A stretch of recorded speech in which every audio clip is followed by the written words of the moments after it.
reading books like these would help kind of open your eyes and make you understand what racial discrimination really means.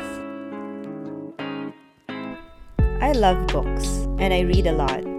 This year, I made a personal goal to read one book per week. And in this series, I will share with you some of the books that made quite an impression on me. I hope you enjoy this.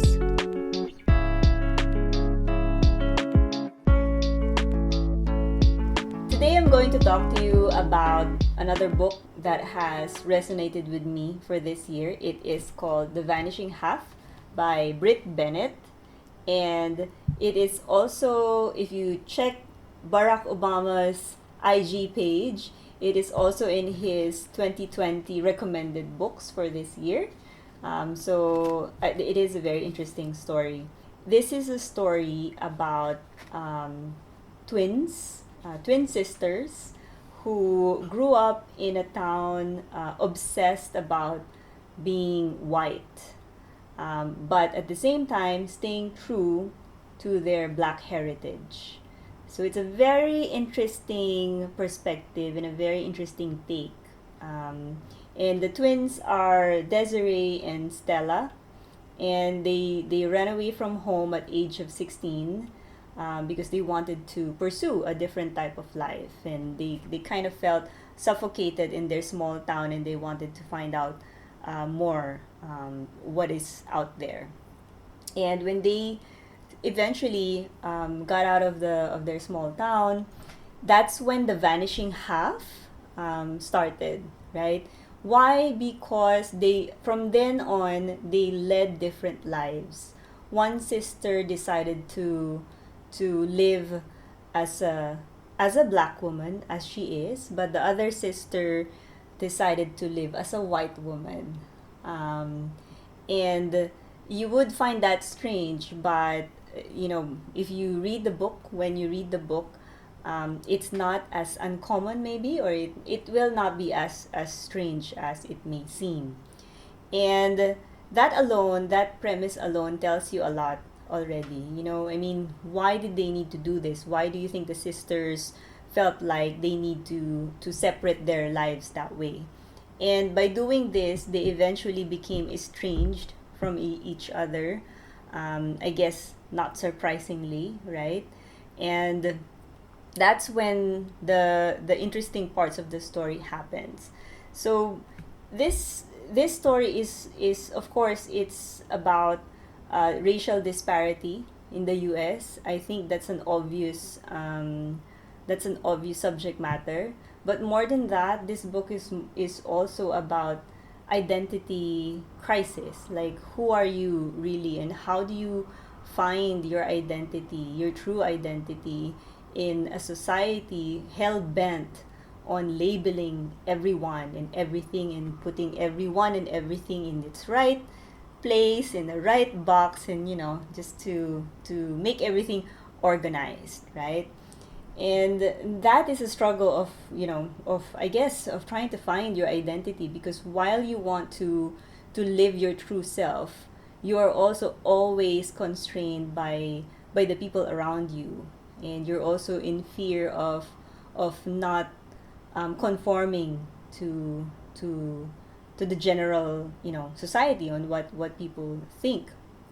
Another topic that I found interesting here, that is still related to finding one's identity, is about gender identification. So there's a portion here, there's a plot here that talks about that, and it's still very much about identity, of course.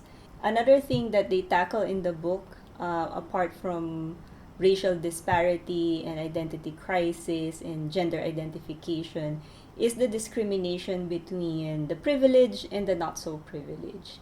The discrimination between, or the difference between, being a privileged white person versus not. And though these are not new topics, these are subject matters that are very now, right? I mean, these things are being talked about more and more nowadays, and I think people are getting more open, but it's still some, but it remains to be a sensitive topic. So that is then I guess that's why this book has become a bestseller, and it's also written quite beautifully.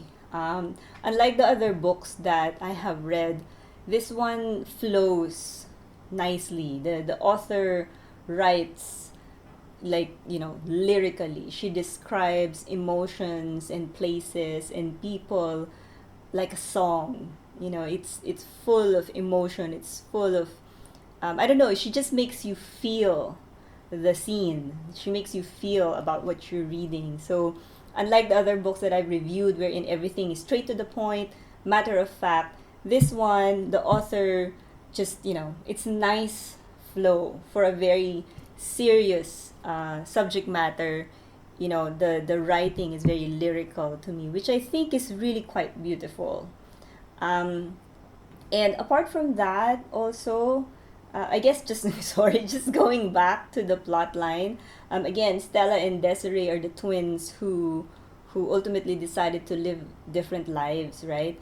And they became separated for years and years. They have their own family, separate families, and have each of them has a daughter, and similarly, the daughters of Stella and Desiree, interestingly, kind of echoes the struggles that their mothers had when they were younger. So, parang umulit, parang ganon. Parang the same identity crisis, the same struggles in society. The daughters experience that as well. And as you go through the chapters, as you move through it, the daughters will the daughters' stories will merge, and they will eventually all find themselves together again. um, but it's not, it's probably, the ending is of course I'm not going to spoil it for you, but the ending is I think the ending is right. It may not seem like the best ending, maybe, or it's definitely not the type of story wherein, everybody lives happily ever after, but I felt like the ending was realistic, and I felt like the ending stayed true to the tone of the story or the tone of the book. So ultimately, it is a very insightful read, and it is fiction, by the way. It is a fiction book, but it is a very insightful read. It tackles topics that are relevant, topics that have always been relevant, but topics that are now being talked about more and more. Um, so I thought that, this one makes it to my top books for the year, and I think this is published in 29. No, yeah, it's pretty new. 2020, published in, I think, earlier or first quarter of 2020. So it's kind of fresh. But yeah, so I really enjoyed the book. It made me think, us Filipinos living here in Manila, myself, I've been living here for practically whole of my life, but also being exposed to other nationalities. We don't necessarily understand, right, what racial discrimination really means. So reading books like these would help kind of open your eyes and make you understand a little deeper, a little further, about what is really going on in the US. Granted that in everywhere else. Granted that this is a work of fiction, but as in any work of fiction, it is, works of fiction are inspired, by or from real events in real life. So, if anything, this book will teach you a lesson about discrimination, about gender identification, about identity crisis, and makes you again think about yourself. Helps you examine yourself as well on your views about these things, and try to open your eyes more about relevant topics such as these. So yeah, so that's what, so I thought I would share that, and I hope that helps. Do grab a copy if you're interested in those types of topics. And again, it's a beautiful book written beautifully. You know, it's very just lyrical is what I would call it, the writing. So yeah, I hope you enjoy that. Thank you. Seemingly random small events that if you look